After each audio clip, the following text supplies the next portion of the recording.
This is a really important video. Why won't Arab states take in Gazans?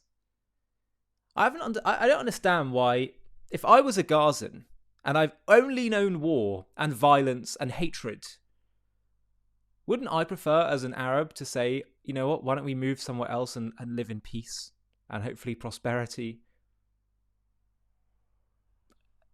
I know I would want that. Why don't Gazans want that? But also, why don't Arab states want that? These are their brothers and sisters. Why don't they want to take them in? How do we make sense of this? The answer is actually very sinister. It's very disturbing. But it's important that we understand this, because we need to dig deeper to get to the roots of a conflict.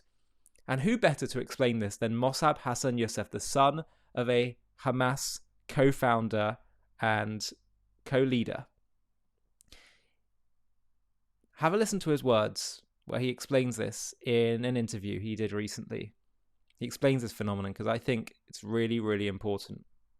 One of the questions that I've received quite a bit from people who just don't understand is, why would none of Gaza's neighbors, Muslim majority nations, Egypt, others, why did they refuse to take the people who are trying to leave, or Hamas militants who are trying to escape? From what you understand about the conflict and the culture, help us understand on our side of things why they refuse to be given passage to some of these other nations that surround them.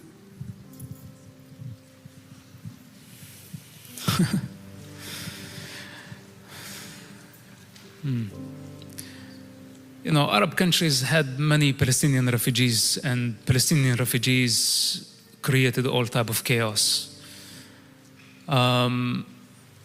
Even though Palestinians also were considered as a manpower or a working force in the Arab countries. And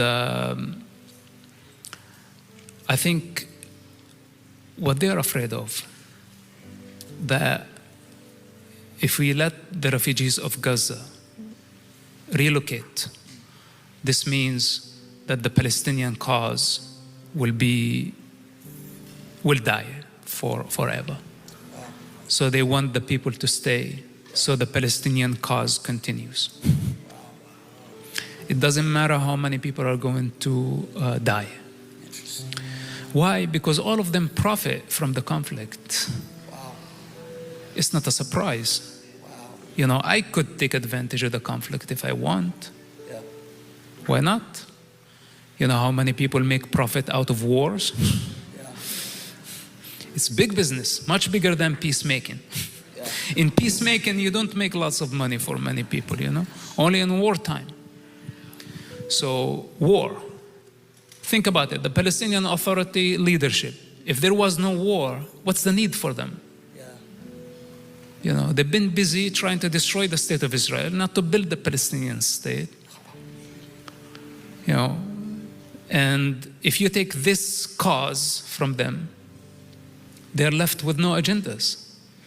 And they have to be replaced with a new generation that believes in creation, not destruction. Because they're not willing to put the effort. It takes effort to build a nation. You know, and it takes selfless leadership. Not so attached, you know, to their status. So in Egypt, they have many calculations.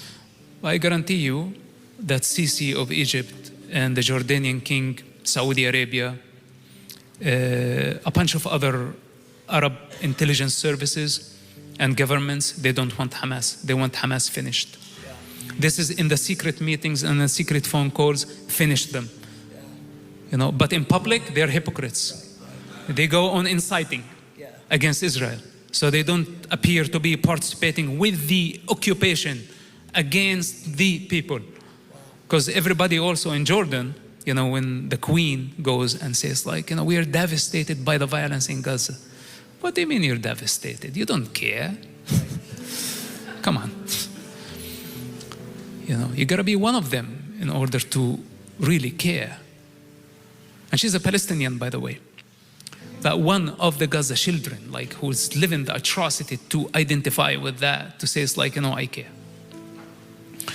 Anyway, but they have about 2.5 million or 3 million Palestinians in Jordan. The majority of Jordanians are actually Palestinians. And if the queen and the king don't sympathize with the cause, they're afraid people would overthrow them. So hence everyone's interest. Am I profiting from this? What's my next move? They're not thinking about saving the children. Of course, whatever it takes. If it was up to me, open the border. I don't want to see Gaza anymore. I want Gaza to cease to exist. If it was up to me. Because Gaza is a giant refugee camp that has lasted more than 70 years. Should have been demolished 70 years ago. But the United Nations kept promising the people that you will return to your land and you're going to have all the promises of life. And they kept striving and struggling, dying from bad to worse, like that. So it's in the interest of many people to keep this conflict going. And this is where Israel today, if they finish Hamas, and I hope it does not come on a very high price. I try to finish with this because I think people are getting tired, and tomorrow we can continue. Here's the thing. After 1967 war, okay, when the Arab countries united, tried to annihilate the state of Israel, Israel was extremely outnumbered in that war. And the surprise was that Israel had a victory over the many Arab countries. Wow. As a result of that war, Israel controlled the Jordanian Valley, including Jerusalem, Sinai, the Golan Heights. Arabs did not accept defeat. They thought, no, we will try again later. And they just kept trying until today. Instead of saying, we lost the war, and the victors write or set the terms to the defeated. Wow. Because a Palestine, in principle, was given to the Arabs prior to the 1967 war. But the Arabs said no. They said, our condition, we destroy the state of Israel first, then we can build a Palestinian state on the rubble of the state of Israel. Wow. And this is why they said no to the United Nations resolution to establish a Palestinian state that could live as neighbor with the state of Israel. Wow. So they choose to go to the 1967 war, and they lost the war. Right. But then they insist on writing the terms and the conditions to the victor. Right. Well, you cannot do this. Only victors write history. Sorry. Okay, and now, with this I finish. And now we are in the same situation. They started the war with Israel on October 7th. And I say, the future of Gaza is in the hands of the victor. The victor only set the terms to the defeated. So if Israel defeat Hamas in Gaza, and as an outcome of this defeat, there won't be Gaza, no one should or dare to blame Israel for whatever they are going to do. Come on, can we thank Masab for being with us this evening in Seattle? It's interesting. Mossab explains things, understands things in a way that sometimes people in the pro-Israel camp and the Jewish camp might not, because he understands this culture. He is from this culture. He is from this world.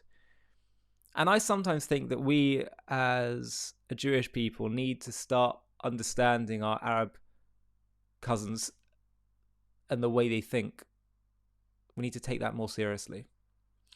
So much of the way that Israel is justified and defended is through a Western secular democratic lens. That's not actually the language that they respect and understand. In the Arab world, the two things they respect and understand is uncompromising strength and being clear and invoking the name of God in what you do. I think if we were to shift to do those two things more, they'd have a lot more respect for us. And I think actually they would have a lot more respect for the Jewish people's place in the land of Israel. I think many of them see it as this kind of foreign colonial outpost of the West, the secular West. If we start speaking in that tone, in a more religious tone, and say, yes, we really are the children of Jacob who God assigned this land to.